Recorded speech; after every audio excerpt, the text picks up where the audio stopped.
نحمده ونصلي ونسلم على رسوله الكريم اما بعد فاعوذ بالله من الشیطان الرجیم بسم اللہ الرحمن الرحیم۔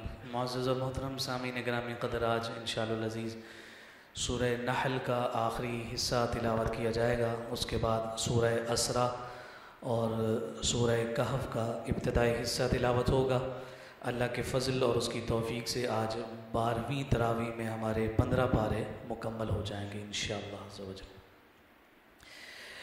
سورۃ النحل کا تقریباً نصف ہم نے کل تلاوت کیا تھا، لیکن اس پر ہم گفتگو وقت کی قلت کی وجہ سے نہیں کر سکے تھے، تو اختصار کے ساتھ کل کے اس آدھے پارے کو بھی ہم کور کرتے ہوئے آج کا خلاصہ بھی مکمل کرنے کی کوشش کریں گے۔ نحل شہد کی مکھی کو کہتے ہیں، اور جو عجائبات قدرت ہیں ان میں سے نحل شہد کی مکھی کو انتہائی اہمیت حاصل ہے۔ اللہ رب العزت قادر مطلق ہے، وہ بے نیاز ذات ہے۔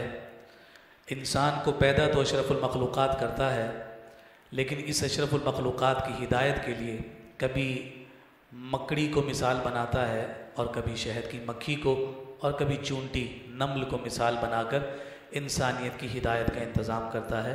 یہ اس کی شان ہے، بنانے والے کی شان ہے، خالق کی شان ہے، مخلوق کو کس چیز سے ہدایت عطا فرما دے۔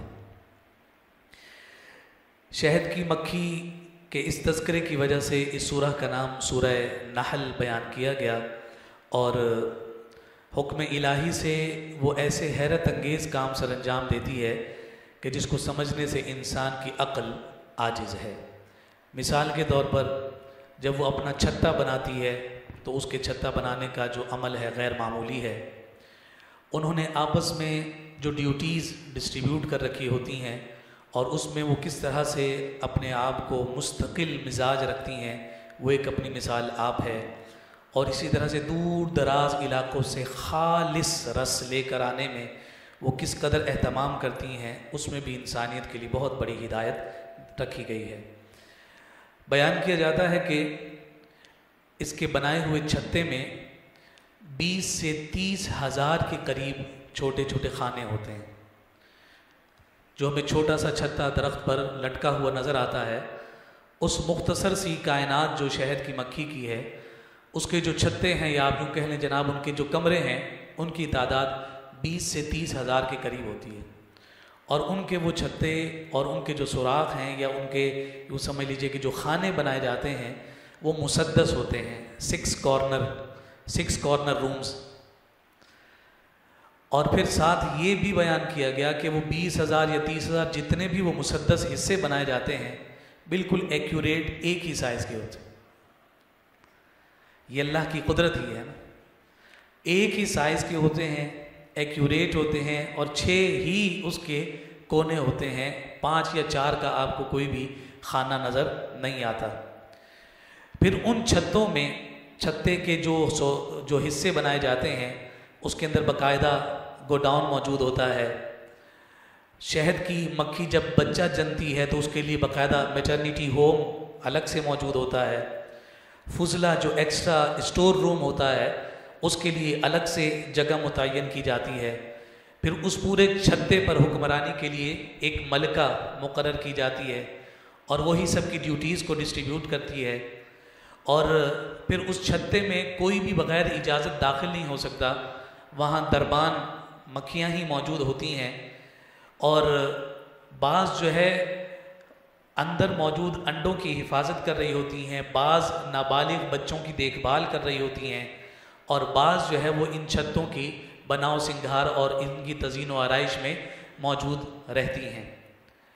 اور پھر جب کسی مکھی کو تلاش و جستجو کے دوران کسی جگہ پر شہد کی موجودگی کا یا اس رس کی موجودگی کا پتہ چلتا ہے جس سے شہد بننا ہے، تو فرمایا کہ وہ واپس آ کر ایک خاص قسم کی آواز نکالتی ہے، اور ایک گویا کہ ایک الارم بجتا ہے، اور سب کو پتہ چل جاتا ہے کہ جناب اس کو ٹارگٹ مل گیا ہے، اور سارے کے سارے پھر اسی جانب جاتے ہیں۔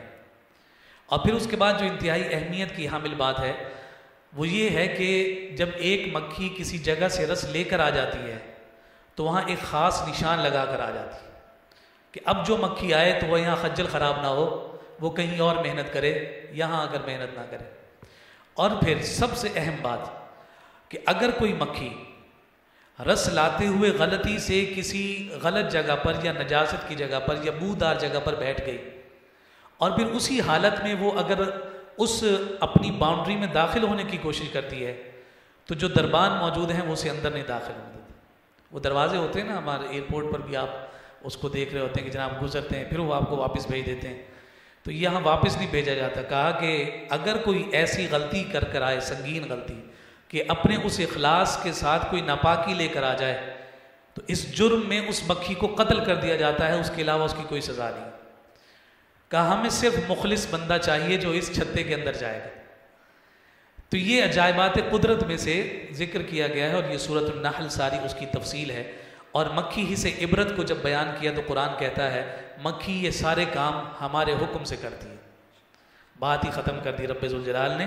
تم حیرت میں مبتلا ہو کہ یہ مکھی کیسے سر انجام دیتی ہے، فرمایا کہ تم کیوں حیرت میں مبتلا ہو، یہ مکھی سارے کام ہمارے حکم سے کرتی ہے۔ اور فرمایا بے شک سوچنے والوں کے لیے اس میں نشانی ہے، جو سوچے گا، تدبر کرے گا، تفکر کرے گا، غور کرے گا تو اس میں ہماری نشانیاں ہیں، اس کو دیکھ کر وہ اپنے رب کو پہچاننے کی کوشش کر سکتا ہے۔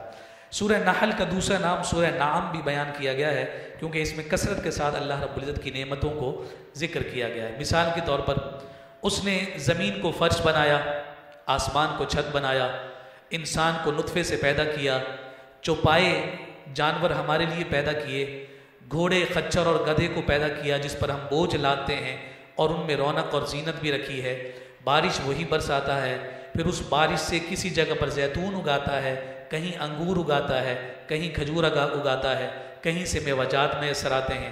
رات اور دن، سورج اور چاند کو اسی نے انسان کی خدمت میں لگا رکھا ہے۔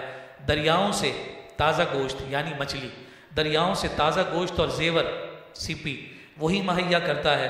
سمندر میں جہاز اور کشتیاں اسی کے حکم سے رواں دواں ہیں۔ سوئی ڈالتے ہیں وہ تہ میں چلی جاتی ہے، اور اتنا بھاری بھرکم جہاز جو ہے وہ لیئر پر ہی اوپر ہی تیرتا رہ جاتا ہے۔ فرمایا یہ تمہارے سمجھنے کے لیے نشانیاں ہیں۔ یہ ساری خارجی نعمتیں۔ اب داخلی نعمتوں کو ذکر کیا تو اس کو بھی انسان شمار نہیں کر سکتا۔ اگر انسان کے اندرونی حصے میں کوئی خرابی پیدا ہو جائے تو پھر زندگی کا مزہ ختم ہو کر رہ جاتا ہے۔ انسان تمنا کرتا ہے کہ اپنی زندگی کا سارا متاع لگا دے اور وہ جو تھوڑا سا ڈیفیکٹ اندرونی طور پر اس کو پیدا ہو گیا ہے اسے رفع کر لے۔ فرمایا وہ لاکھ کوشش کرتا ہے لیکن اسے اس سے نجات نہیں مل پاتی۔ مثال لے لیں کہ معدے میں زخم ہو جائے، آپ کے سامنے انواع و اقسام کے غذا پڑی ہو، کھانے پڑے ہوں تو آپ کے کسی کام کے نہیں ہیں۔ یہ بات ہم نے جمعۃ المبارک میں بھی ذکر کی تھی کہ یہ جو پیشاب ہے، ناپاکی ہے، نجاست ہے، اگر رک جائے تو تب بھی آزمائش ہے، نہ رکے تب بھی آزمائش ہے۔ تو یہ ہماری داخلی نعمتیں ہیں جو اللہ رب العزت نے ہمیں ایسی پرفیکشن کے ساتھ اور ایکوریسی کے ساتھ دے رکھی ہیں کہ ایک ایک لمحہ اس کا شکر ادا کرتے رہیں تو شکر ادا نہیں ہو سکتا۔ انسان کا گردہ یا جگر خراب ہو جائے یا اس کی جو شریانیں ہیں، وینز جو ہیں، اگر وہ تنگ ہو جائیں اور اس کی جو سرکولیشن ہے بلڈ کی وہ ہلکی ہو جائے تو پھر کیا کیفیت گزرتی ہے، کسی سے ڈھکی چھپی بات نہیں ہے۔ فرمایا کہ یہ نظام چلانے والی ذات بھی وہی رب ذوالجلال کی ہے۔ کائنات میں انسان اور انسان میں خود ایک کائنات ہے، انسان میں خود ایک کائنات ہے، اور وہ رب ایک کائنات کا مالک نہیں ہے، جتنے انسان ہیں ساری کائناتیں ہیں اور ان ساری کائناتوں کو پیدا کرنے والا وہی ہے۔ اور پھر وہ کیا کہتا ہے، الذی خلق فسوا، ہم نے پیدا بھی کیا اور پھر فسوا والذی قدر فہدا، تم غور اور فکر کرتے رہو، تمہیں یہ پرفیکشن اور ایکوریسی نہیں میسر آ سکتی۔ بلا شبہ یہ اللہ کی نعمتوں میں سے ہے کہ جسم کے اندرونی نعمتیں، کہ جو ایک ایک معمولی سی اشیاء بھی اگر ایک بھی کام کرنا ترک کر دے اور چھوڑ دے تو انسان کی زندگی اجیرن ہو جاتی ہے۔ وہ لاکھ کوشش کر لے لیکن جب اس کی جانب سے اذن ہوتا ہے تبھی اسے صحت ملتی ہے اور اسے شفا یابی ملتی ہے۔ اس لیے فرمایا کہ صحت کا اگر کسی سے پوچھنا ہو تو بیمار سے پوچھو، غربت کا اگر کسی سے پوچھنا ہو تو غریب سے پوچھو، اور پیاس کیا ہوتی ہے کسی پیاسے سے پوچھو، پھر ہی جا کر یہ احساس ہوگا۔ روزہ جو ہے ہمیں اسی بات ہی کی تلقین کر رہا ہوتا ہے کہ پورا دن بھوکا رہنے کے بعد ہمیں اسی جانب ابھارتا ہے، تجھے بھوک لگ رہی ہے، ذرا فلسطین کی جانب بھی نظر کر کہ وہ لوگ بھی تمہاری طرح خوش و خرم زندگی گزارتے تھے، آج جو تم اپنے روٹی کے ٹکڑے وہ سیدھا کر کے تم جو ہے وہ ردی والے کو بیچ دیتے ہو یا کچرے میں ڈال دیتے ہو، وہاں پر ایک ایک روٹی کے ٹکڑے کے ملنے پر جو مسرت کی رعنائیاں ان کے چہروں پر آتی ہیں، فرمایا یہ رب ہی کا کمال ہے۔ کسی کو دے دے تب اس کا انعام ہے، کسی سے لے لے تو تب بھی اس کی آزمائش اور امتحان ہے، وہ دیکھنا چاہتا ہے کہ میرا بندہ کتنا شکر گزار ہے۔ دعا رب سے یہ کرتے رہنا چاہیے ہمیشہ، اس دعا کو ہمیشہ ہمیں اپنی زبانوں پر جاری رکھنا چاہیے کہ اللہ ہمیں جو نعمت دے اس نعمت کے زوال سے ہمیں محفوظ رکھے۔ اگر وہ مال دے دے تو پھر زندگی بھر مال دے کر رکھے، پھر کبھی غربت کا منہ نہ دکھائے۔ اگر اس نے اچھی سواری دے دی تو پھر وہ اچھی سواری زندگی بھر ہمیں عطا کر رکھے۔ اگر اس نے اپنی چھت ہمیں دے دی ہے تو پھر کبھی کرائے کی چھت کا محتاج ہمیں نہ کرے۔ زوال نعمت اللہ رب العزت کا اتنا بڑا امتحان ہے کہ بڑے بڑے لوگوں کے جو ہے نا وہ پاؤں پھسل جاتے ہیں۔ ہم گناہ گار زوال نعمت کے اس امتحان پر کبھی بھی پورا نہیں اتر سکتے۔ اللہ تعالی ہم سب کو عافیت عطا فرمائے۔ پھر اس کے بعد قرآن مجید فرقان حمید کی جو جامع ترین آیت ذکر کی جاتی ہے، ان اللہ یأمر بالعدل والاحسان وایتاء ذی القربى وینہی عن الفحشاء والمنکر والبغی یعظکم لعلکم تذکرون۔ فرمایا قرآن کی جامع ترین آیت ہے، یعنی کرکس پورے قرآن کا لب لباب خلاصہ اور کرکس جو ہے وہ یہ ایک آیت ہے۔ حضرت عمر بن عبدالعزیز رضی اللہ تعالی عنہ نے اس آیت کو جمعۃ المبارک کے خطبے میں شامل کیا، اور آج تک آپ دیکھتے ہیں کہ جمعہ کے خطبہ میں یہ آیت تلاوت کی جا رہی ہوتی ہے۔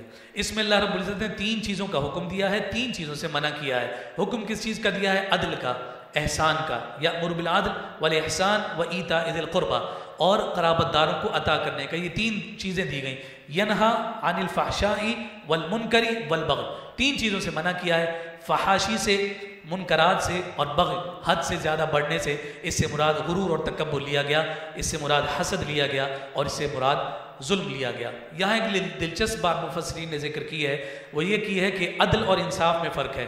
اللہ انصاف نہیں فرماتا، اللہ عدل فرماتا ہے۔ انصاف نصف سے ہے، اور نصف سے جب انصاف بنتا ہے تو اس کا مطلب ہے کہ آدھا آدھا تقسیم کر دیا جائے۔ اللہ رب العزت اگر انصاف کرے اور سب کو ایک جیسا رزق عطا کرے، نصف نصف، جانوروں کو بھی اور انسانوں کو بھی، چونٹی کو بھی اتنا ہی عطا کرے اور ہاتھی کو بھی اتنا عطا کرے، چونٹی کا ضائع ہو جائے گا اور ہاتھی کا تو پیٹ ہی نہیں بھرے گا۔ تو فرمایا رب انصاف نہیں کرتا، رب عدل کرتا ہے۔ اور عدل کیا ہے؟ انسان کو اس کی ضرورت کے مطابق عطا کرنا، یہ رب کی شان۔ لا یکلف اللہ نفسا الا وسعها۔ کیوں شکوہ کرتے ہو کہ ہم یہ نہیں کر سکتے؟ کیوں اعتراض کرتے ہو کہ رب کا یہ حکم سخت ہے؟ کیوں اللہ رب العزت کے احکامات پر انگلی اٹھاتے ہو کہ اس پر عمل کرنا ممکن نہیں ہے؟ وہ رب ہے، وہ خالق ہے، وہ پیدا کرنے والا ہے۔ اتنا ہم اپنی ذات کو نہیں جانتے جتنا وہ رب ہمیں جانتا ہے۔ اتنا ہم اپنے آپ سے پیار نہیں کرتے جتنا وہ رب اپنی مخلوق سے پیار کرتا ہے۔ اتنی ہمارا ماں اور ہماری باپ ہم سے پیار نہیں کرتے جتنا وہ رب اپنی مخلوق کے ساتھ پیار فرماتا ہے۔ یہ ساری باتیں ذکر کرنے کے بعد ساری تفصیل ہے، حضرت ابراہیم علیہ السلام کی ایک دفعہ پھر تعریف بیان کی گئی ہے، اور پھر اس کے بعد یہ سورہ مبارکہ مکمل ہوتی ہے۔ اگلی سورت سورہ اسرا ہے۔ سورہ اسرا، اسرا کا معنی ہوتا ہے رات کو سفر کرنا، رات کو کہیں ایک جگہ سے دوسری جگہ جانا۔ تو واقعہ معراج کا تذکرہ ہے اس سورت کی ابتدائی آیت میں، تو اس وجہ سے اس سورہ کو سورہ اسرا بھی کہا جاتا ہے۔ اس کا دوسرا نام سورہ بنی اسرائیل ہے۔ بنی اسرائیل کے احوال کو بڑی وضاحت کے ساتھ بیان کیا گیا، تو اس کا دوسرا نام یہ بھی ذکر کیا گیا۔ حضور علیہ الصلوۃ والسلام کا دوسرا بڑا معجزہ واقعہ معراج ہے۔ پہلا معجزہ قرآن اور دوسرا معراج۔ حضور علیہ الصلوۃ والسلام کے یہ دونوں معجزات قیامت تک اسی شان کے ساتھ چمک رہے ہیں۔ نہ قرآن پر حرف آئے گا، نہ اس معجزے کی حقیقت سے، معراج کی حقیقت سے کوئی آشنا ہو سکے گا۔ 1000 سائنسدان آ کر گزر جائیں گے، لیکن فرمایا کہ وہ سارے کے سارے اس سفر کی گرد راہ کو ہی پہنچیں گے، بس یہ کہتے رہیں گے ہاں ممکن ہے، ممکن ہے۔ کہاں تک ہوا؟ اس کی رسائی صرف اس ذات کو ہے جس نے وہاں تک پہنچایا، یا جو محبوب کائنات اس مقام تک پہنچا ہے۔ شان کیا تھی؟ فَأَوْحَى إِلَىٰ عَبْدِهِ مَا أَوْحَىٰ، بندے کو ہم نے اپنے پاس بلا لیا، وہ میرا محبوب ہے، ہم نے جو اس سے باتیں کی سو باتیں کی، تمہیں کیا؟ فَأَوْحَى إِلَىٰ عَبْدِهِ مَا أَوْحَىٰ، ہم نے اپنے بندے کے طرف وحی کی، جو وحی کی، ہم نے اس سے باتیں کی جو باتیں کی، تمہیں کیا؟